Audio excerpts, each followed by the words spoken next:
Good morning students. हम लोग previous जो है वीडियो में electric field and Coulomb's law और आपके गॉस थ्योरम दो लेसन के बारे में हम लोग पढ़ चुके हैं। आज हम लोग थर्ड लेसन बात करेंगे इलेक्ट्रिक पोटेंशियल की। 10th में भी हम लोग इलेक्ट्रिक पोटेंशियल के बारे में पढ़ चुके हैं। इलेक्ट्रिक पोटेंशियल क्या होता है, सबसे पहले ये जानेंगे कि इलेक्ट्रिक पोटेंशियल क्या होता है। अगर हम बात करें इलेक्ट्रिक पोटेंशियल की, पोटेंशियल को अगर हम बहुत एक सामान्य शब्दों में कहें कि पोटेंशियल क्या होता है, तो पोटेंशियल का मतलब होता है एनर्जी, क्षमता। हम लोग बहुत ज़्यादा इस्तेमाल करते हैं कि आपके अंदर वो पोटेंशियल नहीं है। तो पोटेंशियल एक्चुअली होता क्या है, अगर हम इलेक्ट्रिसिटी की जो है लैंग्वेज में कहें कि पोटेंशियल क्या होता है, तो किसी भी चार्ज को, चार्ज हमने पहले ही लेसन में बात करी थी, चार्ज की पहले वीडियो में हमने बात करी थी चार्ज क्या होता है। किसी भी चार्ज को इन्फिनाइट से यानी अनंत से, कहाँ से, अनंत से इन्फिनाइट से लाने में जो वर्क डन करना पड़ता है, क्या करना पड़ता है, वर्क डन यानी कार्य, जो वर्क डन करना पड़ता है उसे हम लोग क्या बोल देते हैं, उसे हम लोग इलेक्ट्रिक पोटेंशियल कह देते हैं। क्या कह देते हैं, इलेक्ट्रिक पोटेंशियल कह देते हैं। यानी किसी भी आवेश को अनंत से लाने में जो कार्य करना पड़ता है उसे इलेक्ट्रिक पोटेंशियल कह देते हैं। यानी अगर हम इसे मैथमेटिकली डिफाइन करें क्या होता है, तो हम लोग लिखेंगे V is equal to W upon Q naught. ये Q नॉट जो है ये एक्सपेरिमेंटल चार्ज है। इसके बारे में मैंने आपको पहले वीडियो में बताया था कि Q क्या है, आपका एक्सपेरिमेंटल चार्ज है। किसी भी, अगर इसे और सिंप्लीफाई करना चाहें और अच्छे से लिखना चाहें तो क्या लिखेंगे, किसी भी परीक्षण आवेश को अनंत से लाने में जो कार्य करना पड़ता है उस कार्य को हम लोग क्या कह देते हैं, इलेक्ट्रिक पोटेंशियल कह देते हैं, वैद्युत विभव कह देते हैं। इसकी यूनिट क्या हो जाएगी, वर्क की यूनिट क्या होती है, जूल होती है, और इसकी यूनिट क्या होती है, कूलाम होती है। अगर इसकी हम बात करें कि जो है इसकी यूनिट क्या हो जाएगी, जूल, जूल प्रति कूलाम, और इसे वोल्ट भी कहते हैं। क्या कहते हैं, इसकी यूनिट वोल्ट भी होती है। यानी जूल पर कूलाम कहें या वोल्ट कहें, एक ही चीज है, ठीक है। अगर इसे हम डायमेंशंस इसकी बताएं, आपकी डायमेंशंस क्या होगी, डायमेंशंस की बात करें तो जूल के लिए हम लोग क्या लिखते हैं, जूल के लिए लिखते हैं mL2T-2 और कूलाम के लिए AT। तो यहाँ से डिफिनेशन क्या हो जाएगी, जो डायमेंशंस क्या हो जाएगी, mL2T-3 एंड A-1, ये इसकी डायमेंशंस हो जाएगी, ठीक है। तो फिर से एक बार रिपीट कर देते हैं कि पोटेंशियल क्या होता है, किसी भी एक्सपेरिमेंटल चार्ज को इन्फिनाइट से लाने में जो वर्क डन करना पड़ता है, जो कार्य करना पड़ता है, उस कार्य को हम लोग इलेक्ट्रिक पोटेंशियल कह देते हैं। इसकी यूनिट जूल पर कूलाम होती है या वोल्ट कह देते हैं। इसकी जो डायमेंशंस है वो mL2T-3A-1 है। अब इसमें एक चीज और आ जाती है, एक चीज आ जाती है विभवांतर, जिसे हम लोग पोटेंशियल डिफरेंस कह देते हैं, PD। देखा होगा बहुत सी जगह शॉर्टकट में लिख देते हैं PD, इसका PD 200 वोल्ट है। न्यूमेरिकल वैल्यूज में देखा होगा लिखा होता है PD, potential difference. Potential difference और इलेक्ट्रिक पोटेंशियल में डिफरेंस क्या है। अगर इसकी बात करें कि इलेक्ट्रिक पोटेंशियल और पोटेंशियल डिफरेंस में क्या अंतर है, तो इसको हम समझ लेते हैं एक बार क्या होता है। मैंने इसमें आपको बताया किसी भी चार्ज को इन्फिनाइट से लाने में जो वर्क डन करना पड़ता है, कहां से, इन्फिनाइट से लाने जब वो वर्क डन करना पड़ता है उसे हम लोग इलेक्ट्रिक पोटेंशियल कह देते हैं। लेकिन जब पोटेंशियल डिफरेंस की बात करते हैं तो एक पॉइंट से दूसरे पॉइंट तक, एक पॉइंट से दूसरे पॉइंट तक, मान लीजिए ये एक पॉइंट A है और एक पॉइंट B है, A से B तक किसी भी चार्ज को ले जाने में जो वर्क डन होगा, A से B तक जो है इस चार्ज को ले जाने में वर्क डन होगा वो पोटेंशियल डिफरेंस कहलाएगा। जबकि इन्फिनाइट से जब हम चार्ज को लाते हैं तो वो क्या कहलाता है, वो इलेक्ट्रिक पोटेंशियल कहलाता है। अगर हम इन्फिनाइट से चार्ज को ला रहे हैं तो क्या कहलाएगा, तो इलेक्ट्रिक पोटेंशियल कहलाएगा। और जब ये कह देगा कि एक पॉइंट से दूसरे पॉइंट तक चार्ज को ले गए हैं तो वर्क डन जो होगा वो पोटेंशियल डिफरेंस कहलाएगा। तो पोटेंशियल डिफरेंस को भी V से डिनोट करते हैं, ऐसे इस तरह से भी लिख सकते हैं, VA माइनस VB बराबर W अपॉन Q नॉट, वही फार्मूला रहेगा, ठीक है। और यूनिट भी वही, क्योंकि आप देख रहे हैं W अपॉन ये भी वर्क डन है। तो ये इलेक्ट्रिक पोटेंशियल और पोटेंशियल डिफरेंस दो चीजें हो गई। आपकी जो पोटेंशियल ये इलेक्ट्रिक पोटेंशियल है ये स्केलर क्वांटिटी है। कैसी राशि है, अदिश राशि है, ठीक है, स्केलर क्वांटिटी है। मींस इसका बताने का अभिप्राय यहाँ पर ये है, मीन ये है कि जब हम लोग बात कर रहे थे इलेक्ट्रिक फील्ड की, तो मैंने आपको बताया था कि इलेक्ट्रिक फील्ड कैसी क्वांटिटी है, इलेक्ट्रिक फील्ड सदिश राशि वेक्टर क्वांटिटी है। जब वहाँ पर हम लोग रिजल्टेंट निकालते थे तो वेक्टर रूल्स को इस्तेमाल करते थे, लेकिन जब यहाँ पर हम रिजल्टेंट निकालेंगे तो कौन से रूल, अदिश जो है आपके स्केलर रूल्स को फॉलो करेंगे। तो ये आपका हो गया पोटेंशियल डिफरेंस और इलेक्ट्रिक पोटेंशियल यानी वैद्युत विभव। सभी के समझ में आ गया होगा, क्लियर है। अब इसके आगे हम बात करते हैं, किसी भी अगर हम चार्ज को इन्फिनाइट से लाएं, एक पॉइंट से दूसरे पॉइंट तक लाएं, तो पोटेंशियल डिफरेंस क्या होगा, डिस्कस करते हैं इस पर।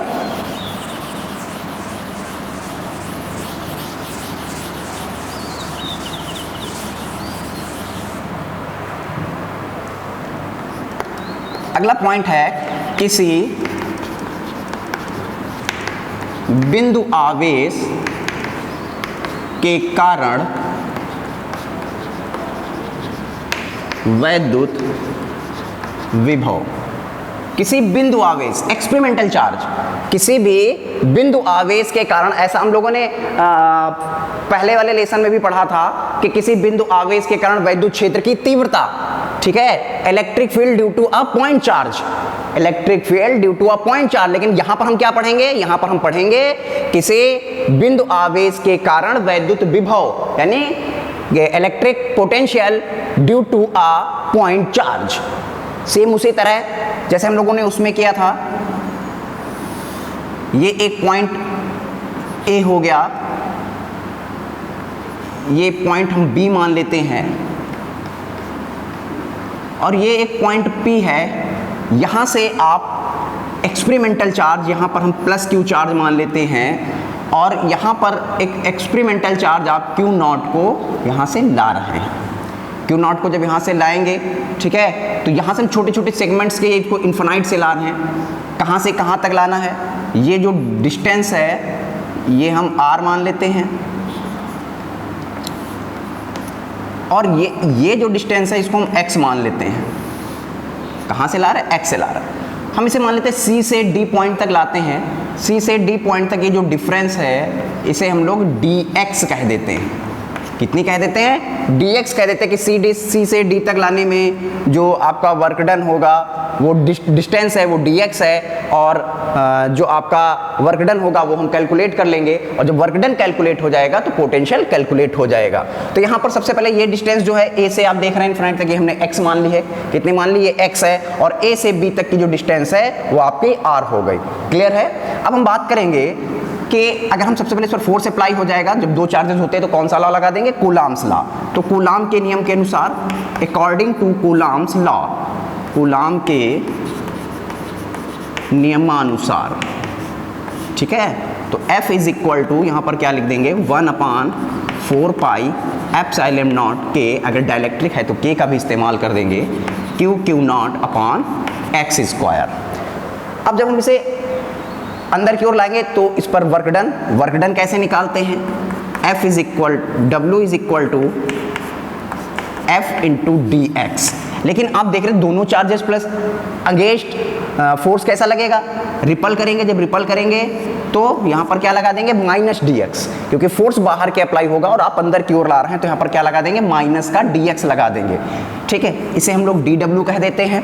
अब F की वैल्यू पुट कर देंगे, 1/4 pi epsilon naught K Q नॉट अपॉन x स्क्वायर और माइनस dx यहाँ लिख दिया और माइनस को मैंने आगे लिख दिया। क्लियर है। अब हमें कहाँ से कहाँ तक लाना, इन्फिनाइट से r तक लाना है। आपको मैंने पोटेंशियल बताया कि पोटेंशियल क्या होता है, जब किसी भी चार्ज को हम कहाँ से कहाँ तक लाते हैं, इन्फिनाइट से लाते हैं, और कहाँ तक, ठीक है, यहाँ तक लाएंगे, r तक लाएंगे। तो जो टोटल वर्क डन अगर हम कुल निकालें कि अनंत से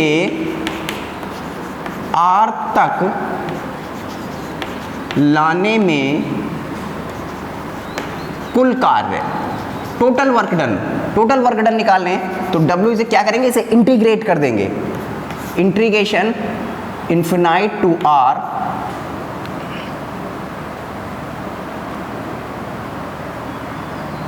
one upon 4 pi epsilon naught K Q नॉट अपॉन x स्क्वायर इंटू dx, ये हो जाएगा। माइनस 1/4 पाई एप्सिलॉन नॉट के क्यू नॉट, ये बाहर आ जाएगा, इंटीग्रेशन इन्फिनाइट टू आर, और ये 1/x² dx। 1/x² को इंटीग्रेट कर देंगे तो ये आ जाएगा Q not 4 pi epsilon not के, और ये हो जाता है माइनस का 1/x और इन्फिनाइट टू आर। ये वाला माइनस बाहर कर दिया, माइनस माइनस प्लस हो गया, और लिमिट अप्लाई कर देंगे तो Q not 4 pi epsilon not के upper limit minus lower limit. 1/इन्फिनाइट की वैल्यू 0 होती है। 1/इन्फिनाइट की वैल्यू कितनी होती है? 0। तो यहाँ पर 0 पुट कर देंगे तो कितना बचेगा? 1/r बचेगा। तो ये वर्क डन हमने कितना निकाल लिया? W is equal to Q not 4 pi epsilon not के इंटू 1/r। लेकिन हमें वर्क डन नहीं चाहिए, हमें क्या चाहिए था? हमें पोटेंशियल चाहिए। क्या चाहिए? पोटेंशियल। अगर पोटेंशियल चाहिए तो V कैलकुलेट करेंगे तो V बराबर क्या हो जाता? Since V is equal to W/Q0। बताया था आपको V is equal to W/Q0, और W की वैल्यू ये निकाली हमने। तो V is equal to 1/4 pi epsilon not के Q0/R और अपॉन Q0, ये वाला Q0 ये इससे कैंसिल हो गया। कितना बच गया? V is equal to 1/4 pi epsilon not के Q/R। ये आ गया। ये किसके कारण आ गया? किसी बिंदु आवेश के कारण वैद्युत विभव। ये हमने क्या निकाला है? किसी बिंदु आवेश के कारण वैद्युत विभव। एक बार रिपीट करे दे रहे हैं इसको, आप फिर से समझ लीजिए कि ये एक कोई प्लस क्यू चार्ज है, ए पॉइंट पर रखा हुआ है, एक इन्फिनाइट पर एक चार्ज मान लेते हैं, या एक्स डिस्टेंस पर एक चार्ज मान लेते हैं Q0। इसको आपको लाना है, कहाँ तक लाना है? बी पॉइंट तक लाना है। बी पॉइंट तक लाने में वर्क डन क्या होगा? हमने छोटे छोटे सेगमेंट्स में डिवाइड कर लिया कि सी से डी तक लाते हैं, एक छोटे सा पार्ट का निकाल लेंगे और उसके बाद कैलकुलेट कर देंगे। इस डिस्टेंस को हमने dx मान लिया, ठीक है। अब यहाँ पर फोर्स अप्लाई होगा तो कूलाम के नियम के अनुसार फोर्स कितना अप्लाई हो जाएगा? F is equal to 1/4 pi epsilon not के Q0/x² हो जाएगा। वर्क डन अगर निकाले तो वर्क डन क्या होता है? फोर्स इंटू डिस्प्लेसमेंट होता है। माइनस इसलिए लगाया है क्योंकि अगेंस्ट द फोर्स आप वर्क कर रहे हैं। अगेंस्ट द फोर्स जब वर्क करेंगे तो माइनस का dx लगा देंगे, तो dw बराबर माइनस का 1/4 पाई एप्सिलॉन नॉट के Q0/x² dx हो जाएगा। टोटल वर्क डन कहां से कहां तक? आप इन्फिनाइट से r तक ला रहे हैं, तो टोटल वर्क डन अगर हम निकालें तो W is equal to minus infinite to r 1/4 pi epsilon not के Q0/x² इंटू dx हो जाएगा। ये माइनस अब क्या है? जो इंटीग्रेशन पार्ट है वो अंदर रह जाएगा, बाकी कांस्टेंट बाहर आ जाएगा। Q0/4 पाई एप्सिलॉन नॉट के infinite to r 1/x² dx हो जाएगा। इसको जब इंटीग्रेट करते हैं तो माइनस का 1/x आता है, तो इसकी जगह माइनस 1/x रख दिया गया। फिर लिमिट अप्लाई कर देते हैं। अपर लिमिट माइनस लोअर लिमिट, यानी 1/r, माइनस ये बाहर कर दिया था, ये वाला माइनस यहाँ पर प्लस हो गया है। तो 1/r माइनस 1/इन्फिनाइट कर देंगे। जो 1/इन्फिनाइट है इसकी वैल्यू 0 होती है, तो 0 से आप ऑब्वियसली कुछ भी घटाएंगे तो वही आ जाएगा, तो 1/r बच जाएगा आपका। तो W is equal to, since ये W आपने निकाल लिया, लेकिन हमें निकालना क्या था? हमें पोटेंशियल निकालना था। V बराबर W/Q0 होता है, तो V is equal to V is equal to W की वैल्यू रख दी 1/4 पाई एप्सिलॉन नॉट के Q0/r² अपॉन Q0। Q0 से Q0 cancel, V is equal to 1/4 pi epsilon not के Q/r। ये आ गया आपका electric potential due to a point charge. किसके कारण आ गया? किसी बिंदु आवेश के कारण वैद्युत विभव। क्लियर है? समझ में आ गया होगा सभी को।